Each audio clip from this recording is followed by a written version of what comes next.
Hello friends, कैसे हैं आप लोग। क्या आपका कूलर चलते चलते रुक जाता है या फिर चालू करते ही पहले उसे हाथ से घुमाना पड़ता है।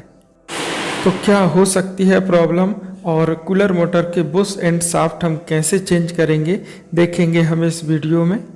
तो चलिए दोस्तों, शुरू करते हैं हम अपने वीडियो को।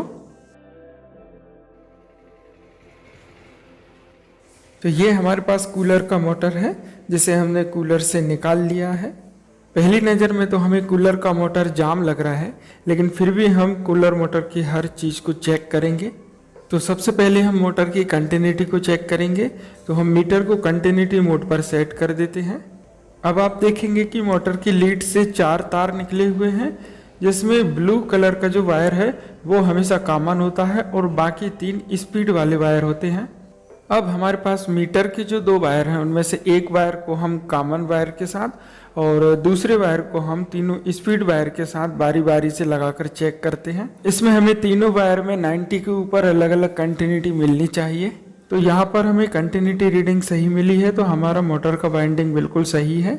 अब हम मोटर के जिन 2 वायर में कैपेसिटर को ज्वाइन करते हैं उनकी भी हम कंटिन्यूटी देख लेते हैं। तो हमें 230-31 कंटिन्यूटी देखने को मिलती है। तो इससे हमें ये पता चल जाता है कि हमारे मोटर का रनिंग और स्टार्टिंग कॉइल आपस में शॉर्ट नहीं है। अब हम मीटर की एक वायर को मोटर की बॉडी से लगाते हैं और दूसरे वायर को मोटर से निकले हुए सभी वायर्स के साथ बारी बारी से टच करके देखते हैं। अगर हमें कहीं कोई रीडिंग नहीं मिलती है या कोई बीप की आवाज़ नहीं आती है तो हमारा मोटर बॉडी शॉर्ट नहीं है। इसके बाद दोस्तों हम मोटर का कैपेसिटर भी चेक कर लेते हैं। 4 MFD कैपेसिटर इसमें लगता है। तो मीटर को अब हम 200 UF पर सेट कर लेते हैं और अब हम मीटर के दोनों वायर को कैपेसिटर के दोनों वायर से टच करके देखते हैं तो हमें कैपेसिटर की रीडिंग मिल जाती है। तो आप देख सकते हैं दोस्तों, हमारे मीटर में कैपेसिटर की रीडिंग 4.2 दिखाई है। इसका मतलब हमारा कैपेसिटर भी सही है। अब हम दोस्तों मोटर की शाफ्ट को ऊपर नीचे और दाएं बाएं हिलाकर देखते हैं तो हमें समझ में आता है कि मोटर से कुछ किट किट की आवाज़ आ रही है या फिर मोटर की शाफ्ट दाएं बाएं हिल रही है। तो यहाँ पर दोस्तों कंफर्म हो जाता है कि हमारा मोटर का बुश एंड शाफ्ट खराब हो चुका है। एक बार हम सीरीज बोर्ड से सप्लाई देकर इसे चलाकर भी देखेंगे। तो आप देख सकते हैं दोस्तों, फैन स्पीड से नहीं घूम रहा है और बीच में रुक जाता है। तो सबसे पहले हम इसके फैन को मोटर से हटा लेते हैं। शाफ्ट में जंग के कारण दोस्तों फैन शाफ्ट से नहीं निकल रहा है, तो हम इसे बाद में निकालेंगे। पहले हम मोटर की चारों रॉड को खोलकर मोटर को ओपन कर लेते हैं। 8 नंबर का नट लगा होता है, तो इसमें हम 8 नंबर का पाना या टामी यूज कर सकते हैं।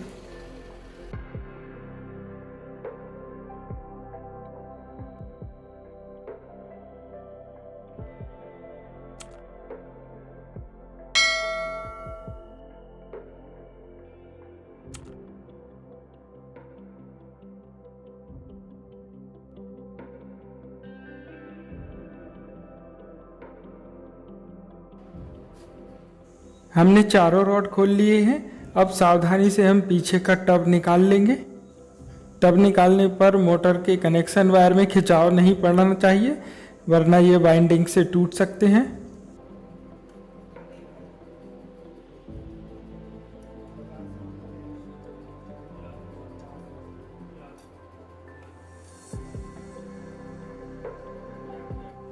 तो आप देख सकते हैं दोस्तों, शाफ्ट पीछे साइड काफ़ी सूखा हुआ है और इसके फाइबर वाशर भी टूट गए हैं और इसमें काफ़ी चिपचिपा कार्बन भी आ गया है, जिस कारण से शाफ्ट बुश में स्लिप नहीं हो पाता है और मोटर रुक जाता है। और आप इसके पीछे साइड के बुश को भी देख सकते हैं, काफ़ी कार्बन इकट्ठा हो गया है और ये बुश शाफ्ट में चलते चलते छिल गया है, कट गया है। अब हम सावधानी से स्टेटर को रोटर से अलग कर लेंगे। हमारे मोटर की जो वाइंडिंग है वो बिल्कुल सही है। अब हम रोटर शाफ्ट को बांक में इस प्रकार पकड़ेंगे ताकि शाफ्ट ना घूमे और फैन को हम घुमाएंगे और ये आसानी से निकल जाएगा।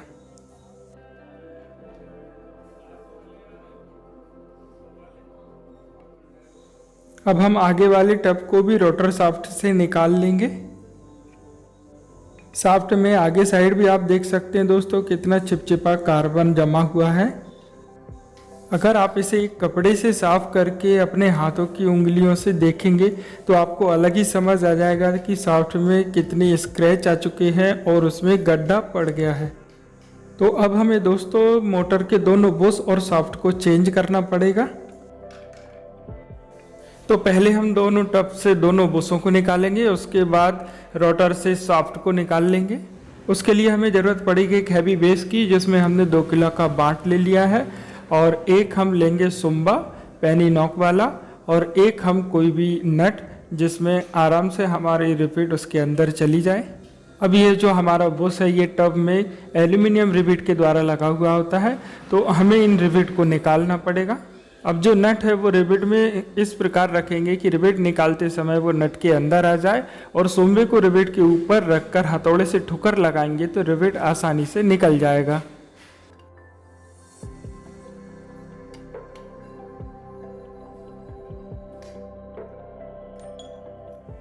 तो ये देखिए दोस्तों, इस प्रकार हमारा रिबिट निकल गया है, और इसी प्रकार हम बाकी रिबिट को भी निकाल लेंगे।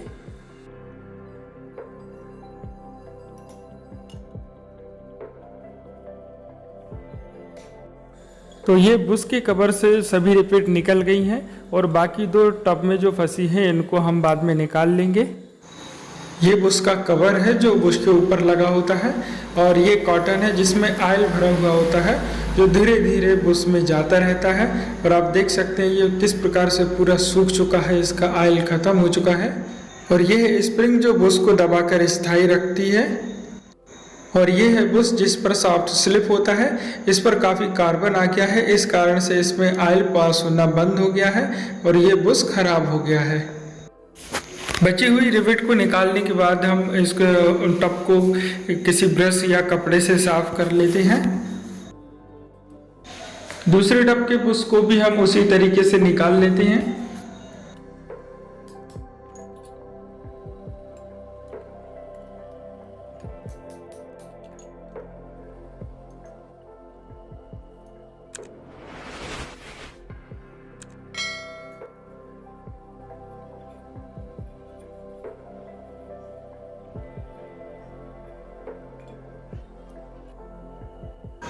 बुश के सभी पार्ट्स को हम कपड़े से साफ कर लेते हैं ताकि इन पर कोई कार्बन रह न जाए। रोटर की शाफ्ट में लगे फाइबर स्लिप को भी हम केरोसिन में धोकर साफ कर लेंगे।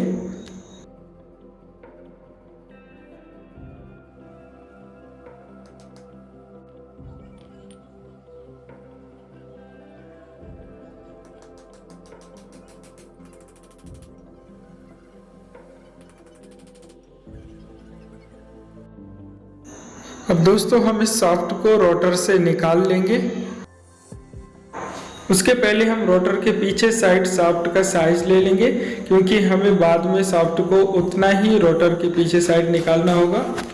शाफ्ट को निकालने के लिए हम रोटर को किसी लकड़ी के गत्ते पर या सीमेंट फर्श पर पटकेंगे तो हमारी शाफ्ट आसानी से इस तरीके से निकल जाएगी। ये रहा हमारे नए बुश एंड शाफ्ट का सेट, जिसे हम इस मोटर में इंस्टॉल करेंगे। तो पहले हम शाफ्ट को रोटर में इंस्टॉल कर लेंगे। रोटर में हम पीछे साइड से शाफ्ट को डालेंगे और नीचे साइड से हम इस सीमेंट फर्श पर रोटर को पटकेंगे। इस तरीके से हम रोटर को तब तक पटकेंगे जब तक कि हमें रोटर में पीछे साइड जितना शाफ्ट चाहिए उतना आ जाए। इसके बाद दोस्तों हम बुश इंस्टॉल करेंगे। ये रहा दोस्तों हमारा बुश, और इसे टब में इस प्रकार रखना है कि इसका जो कोर है वो ऊपर साइड रहे। और फिर हम ये कॉटन रिंग रख देंगे, जैसे लमदा बोला जाता है। फिर हम कॉटन में ऑयल भरेंगे। मैं दोस्तों गोल्ड कंपनी का डबल घोड़ा 2040 का ऑयल यूज करता हूँ। ये काफ़ी पतला होता है और बुश में आसानी से पास हो जाता है। अब हम कॉटन में ऑयल भर देंगे।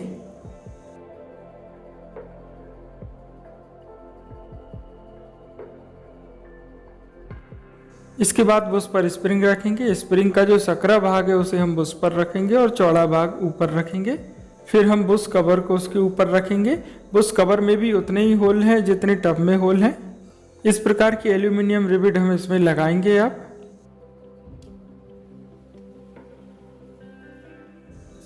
होल से होल मिलाकर रखेंगे और रिबिट को नीचे से इस प्रकार डालेंगे।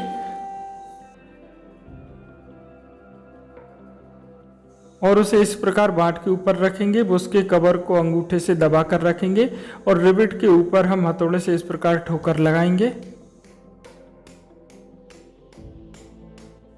इसी प्रकार से हमें सभी रिवेट को लगाना है।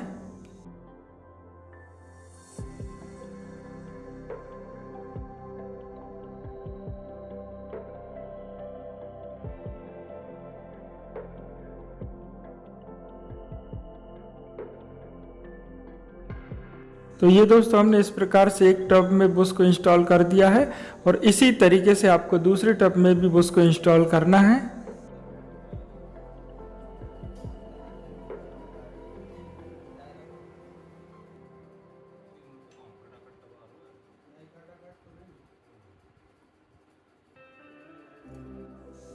अब हम मोटर को वापस फिट करेंगे। रोटर शाफ्ट से जो हमने फाइबर स्लिप निकाली थी उन्हें हम दोबारा लगा देंगे। दोस्तों शाफ्ट में फाइबर वाशर लगाने के बाद ये पीवीसी वाशर लगाना बहुत ज़रूरी होता है, क्योंकि इसकी वजह से फाइबर वाशर टूटते नहीं हैं। शाफ्ट में थोड़ा सा ऑयल लगाकर हम रोटर को स्टेटर के अंदर डालते हैं और रोटर और स्टेटर का गेज देख लेते हैं। अगर कम ज़्यादा हो तो हम वाशर कम या ज़्यादा करके उसे मिला सकते हैं।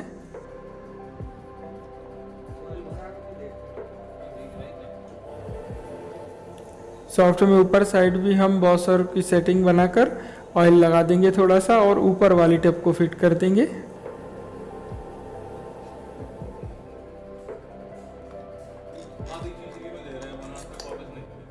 चारों रॉड लगाकर मोटर को वापस फिट कर देंगे।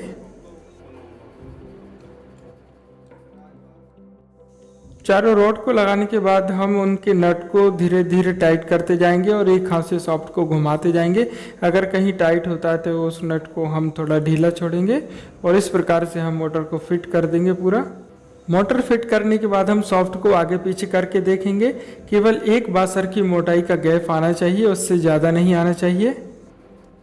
चलिए दोस्तों, अब हम कैपेसिटर को ज्वाइंट करके मोटर को रन करके देखते हैं।